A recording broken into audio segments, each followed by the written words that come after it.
مسیح یسوع کے جلالی بابرکت پرفضل نام میں آپ سب کی سلامتی ہو۔ خدا ہم کے زندگی بخش زندہ پاک کلام سے سیکھیں گے آج ہم عہد عتیق سے احبار کی کتاب اس کا 5واں باب پہلی آیت سے۔ اور اگر کوئی اس طرح خطا کرے کہ وہ گواہ ہو اور اس سے قسم دی جائے کہ آیا اس نے کچھ دیکھا یا اسے کچھ معلوم ہے اور وہ نہ بتائے تو اس کا گناہ اسی کے سر لگے گا۔ یا اگر کوئی شخص کسی ناپاک چیز کو چھو لے، خواہ وہ ناپاک جانور یا ناپاک چوپائے یا ناپاک رینگنے والے جاندار کی لاش ہو، تو چاہے اسے معلوم بھی نہ ہو کہ وہ ناپاک ہو گیا ہے تو بھی وہ مجرم ٹھہرائے گا۔ یا اگر وہ انسان کی ان نجاستوں میں سے جن سے وہ نجس ہو جاتا ہے کسی نجاست کو چھو لے اور اسے معلوم نہ ہو تو وہ اس وقت مجرم ٹھہرے گا جب اسے معلوم ہو جائے گا۔ یا اگر کوئی بغیر سوچے اپنی زبان سے برائی یا بھلائی کرنے کی قسم کھا لے تو قسم کھا کر وہ آدمی چاہے کیسی ہی بات بغیر سوچے کہہ دے، بشرطہ کہ اسے معلوم نہ ہو، تو ایسی بات میں مجرم اس وقت ٹھہرے گا جب اسے معلوم ہو جائے گا۔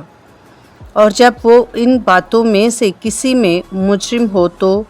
جس امر میں اس سے خطا ہوئی ہے وہ اس کا اقرار کرے اور خداوند کے حضور اپنے جرم کی قربانی لائے، یعنی جو خطا اس سے ہوئی ہے اس کے لیے ریوڑ میں سے ایک مادہ یعنی ایک بھیڑ یا بکری خطا کی قربانی کے طور پر گزرانے، اور کاہن اس کی خطا کا کفارہ دے۔ اور اگر اسے بھیڑ دینے کا مقرر نہ ہو تو وہ اپنی خطا کے لیے جرم کی قربانی کے طور پر 2 قمریاں یا کبوتر کے 2 بچے خداوند کے حضور گزرانے، ایک خطا کی قربانی کے لیے اور دوسرا سوکنی قربانی کے لیے۔ وہ انہیں کاہن کے پاس لے آئے جو پہلے اسے جو خطا کی قربانی کے لیے ہے گزرانے، اور اس کا سر گردن کے پاس سے مروڑ ڈالے پر اسے الگ نہ کرے، اور خطا کی قربانی کا کچھ خون مذبح کے پہلو پر چھڑکے اور باقی خون کو مذبح کے پایا پر گر جانے دے۔ یہ خطا کی قربانی ہے۔ اور دوسرا پرندے کو حکم کے مطابق سوکنی قربانی کے طور پر چڑھائے۔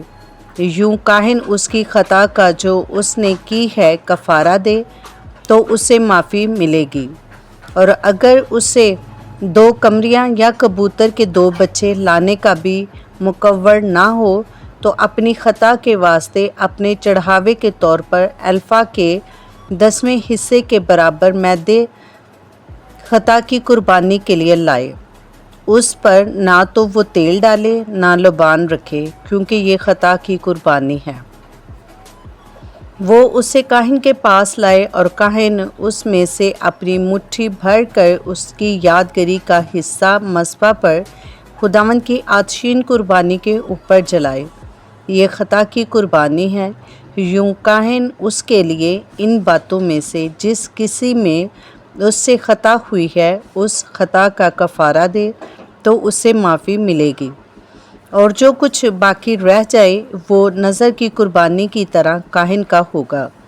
اور خداوند نے موسیٰ سے کہا، اگر خداوند کی پاک چیزوں میں سے کسی تقصیر ہو اور وہ دانستہ خطا کرے تو وہ اپنے جرم کی قربانی کے طور پر ریوڑ میں سے بے عیب مینڈا خداوند کے حضور چڑھائے۔ جرم کی قربانی کے لیے اس کی قیمت مقدس کی مسکال کے حساب سے چاندی کی اتنی ہی مسکالیں ہوں جتنی تو مقرر کر دے، اور جس پاک چیز میں سے اس سے تقصیر ہوئی ہے وہ اس کا موازنہ دے اور اس میں 5واں حصہ اور بڑھا کر اسے کاہن کے حوالے کرے۔ یوں کاہن جرم کی قربانی کا مینڈا چڑھا کر اس کا کفارہ دے تو اسے معافی ملے گی۔ اور اگر کوئی خطا کرے اور ان کاموں میں سے جنہیں خداوند نے منع کیا ہے کسی کام کو کرے تو چاہے وہ یہ بات جانتا بھی نہ ہو تو بھی مجرم ٹھہرے گا اور اس کا گناہ اسی کے سر ہوگا۔ پس وہ ریوڑ میں سے ایک بے عیب مینڈا